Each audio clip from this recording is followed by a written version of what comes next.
and welcome to the 8th episode of the NHL Daily Talk Show. I am your host, Tristan Folks, and today I'm with Nate, just us two Hello. for today.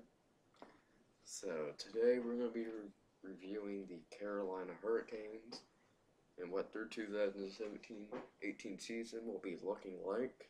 Should be very interesting for sure. Um, we have no top stories, nothing happened. We'll have some tomorrow for sure. Just we had some action and a lot of updated injury reports from players and all that. I mean, not it's not going to go in the injury reports area. It's going to go in top stories. But this day in NHL history, Tobe Blake was born in Victoria Mines, Ontario, Canada in 1912. Blake played majority of his games in the NHL with the Montreal Canadiens and one season with the Maroons, also in Montreal beginning in 1935. He retired as a player in 1951 and coached the Canadiens from 1955 to 1968, winning 8 cups in that span of time. That's a lot of cups. Yeah, 8. I don't remember if he more than won any more as a than Sidney player. Crosby. 8 as a coach. And I don't think he got fired. I think he just left the team because you don't fire him the season when he wins the cup. So I Well, I think he mean, just retired from coaching. No scores, no transactions, no injury reports, no schedule. And we're going to get to our discussion about the Carolina Hurricanes. okay. In the 2016-17 season, they finished 21st in the NHL. That's where I would have had them at, probably. Maybe a little higher. And their offseason began on April 10th, 2017. And they made some pretty good additions to this team. They added Scott Darling, got him in a trade from the Chicago Blackhawks, Josh Joris, Keegan Canton, Brendan Kitchen, Marcus Kruger, Stephen Lawrence, Martin Nekas, Jeremy Smith, Trevor Van Riemsdyk, and that's nice. I just covered that. Here, I'll get you a name real quick. Something about that. So let me just. Justin Williams. That's a no-brainer. So I mean, this one was a little tough, but when I. So what was your favorite addition about this team right here? Um, It's tough. I mean, maybe Jake Bean. Maybe it's just potential for the future. I mean, Mm-hmm. I'm probably gonna do a huge sum. I'm gonna end up blabbering on, do a huge summary for my entire team for what I think it's gonna be this season. But Carolina didn't really do anything too major to their team in general. Yeah. But they didn't need to. A lot of people forget Carolina isn't exactly a horrible team. They're just in a really tough division. Like they're in the same division where Philadelphia doesn't make the playoffs. That's what we're looking at right here. They're in the same division where 5 teams make the playoffs because the wild cards are taken up by both of them. So Mm-hmm. yeah, Carolina really doesn't have to do too much to stay as a good team. They just didn't do anything, in my opinion, this season to make them an elite team, which you have to be able to do to be a thriving team in the Metropolitan Division. Yeah, I mean, I like Jake Bean. He was drafted not too long ago, and hopefully soon he'll make his NHL debut soon and become a stud defenseman for this team. But my favorite addition from this season had to be Scott Darling. He'll be working with Cam Ward, which I think is great for him. Crawford was probably better, but I mean Ward has also won a cup, I believe. Not sure if he was on the 2016. I believe he was, but I'm not sure. So they got Scott Darling. He's gonna be their starter for the season, and I think he can do well, but we'll discuss more later about it.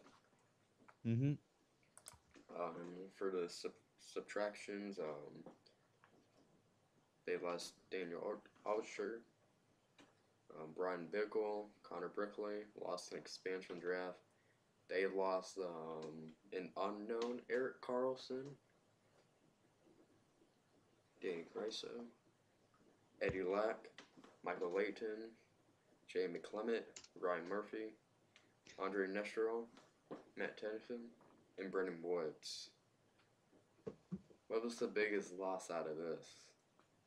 I'm really. Yeah, I don't know. Mm-hmm. I mean, I'm not a Carolina Hurricanes follower. That's probably one of my weakest teams on the entire calendar. So you picked a bad time for it to just be us too. Mm-hmm. I mean, this was tough because, same here. But I went with Eddie Lack. And he had some decent stats. I had to check everyone else's. I mean, I think they lost the right players and gained the right players. So I think they're trying to do something for sure. But I Mm-hmm. think Eddie Lack was the biggest loss because I couldn't, because they lost the right players. Yeah, I would say Eddie Lack includes in that because now Cam Ward's the backup and they got Scott Darling as the starter. And I think Eddie Lack could do something in Calgary if the goaltending situation is good there. He's not gonna end up playing though. They're gonna Yeah, play Mike backup. Smith. But I'm just saying as a backup role. If he can do well, which I think he can for sure, because some reason he's one of my favorite backups in the league. I don't know why, but he just is. Huh. I think he can help this team, help the Calgary team out a little, which I don't remember if I talked about that yesterday. So their projected lines, they look decent, but I mean they got some people to develop for sure. So we're gonna go offense, defense, and goaltenders. So you got Jeff Skinner, Victor Rask, and Evo Teravainen. Got Sebastian Ayo. Got Jordan Stahl and Elias Lindholm. Ace Leaston. Man, I hate the off season. You forget how to say everyone's names, right? Lee Stepniak, Derek Ryan, Justin Williams. You got Brock McGinn, Marcus Kruger, Joakim Nordstrom, Noah Hannafin. We're at the defense now, and Justin Falk, and Jacob Slavin, and Brett Peace.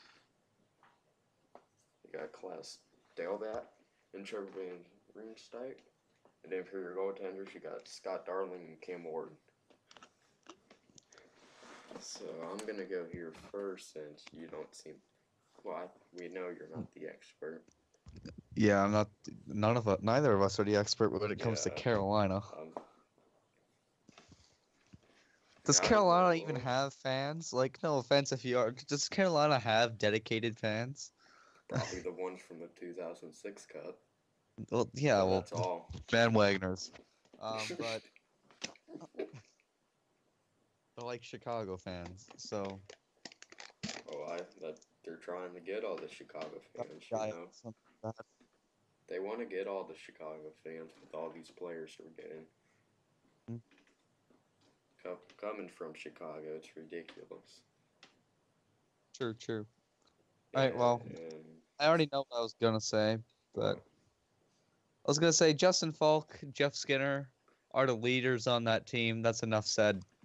There you go. Like, Carolina doesn't have enough leadership. They have lots of washed up, good depth talent. And like I said, they've got the keys. They've got the pieces to be a good team. They just don't have the pieces to be an elite team. Which, if they were in any other division, they could compete for a wild card. But in the Eastern Conference, you need to be an elite team, or you need to be in the Atlantic Division if you want to make the playoffs. Okay, so I'm gonna get to the discussion. I want to discuss something about um, Carolina and Vegas this off season because I feel like something's going on that we don't know about, and it's them getting all these Chicago I know what it is. They players. got a New Jersey.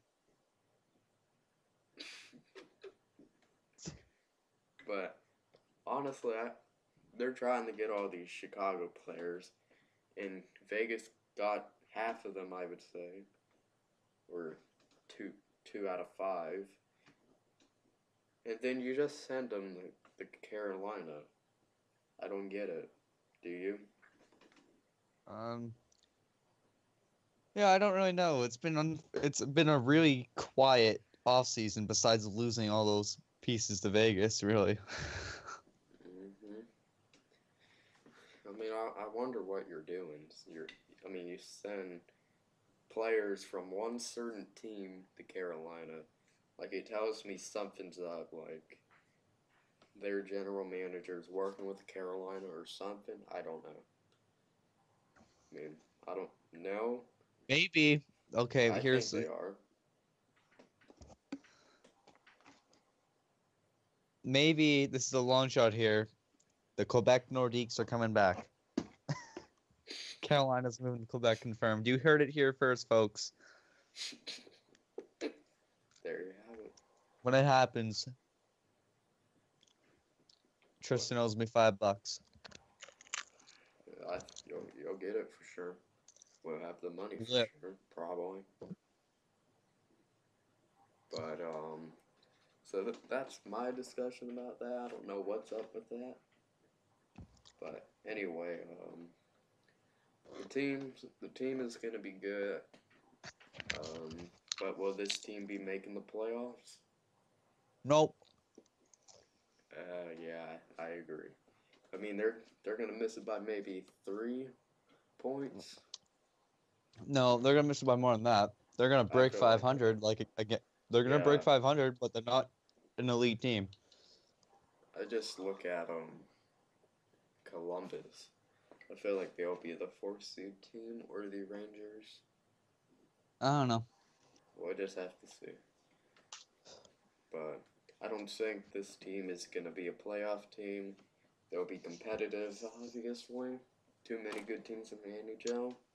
Like I said so many times, but that's not gonna do it for them making the playoffs.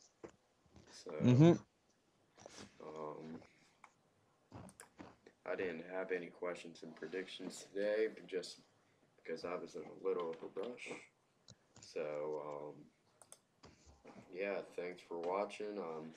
Tomorrow will be the Colorado Avalanche. Or no, not Colorado, the Chicago Blackhawks. Mm-hmm. I think we got a little talking to do, but I'm gonna say it's panic mode. But I think we got a little talking to do for sure. That's gonna do it there. Thanks for watching. We'll see you tomorrow when we review the Chicago Blackhawks.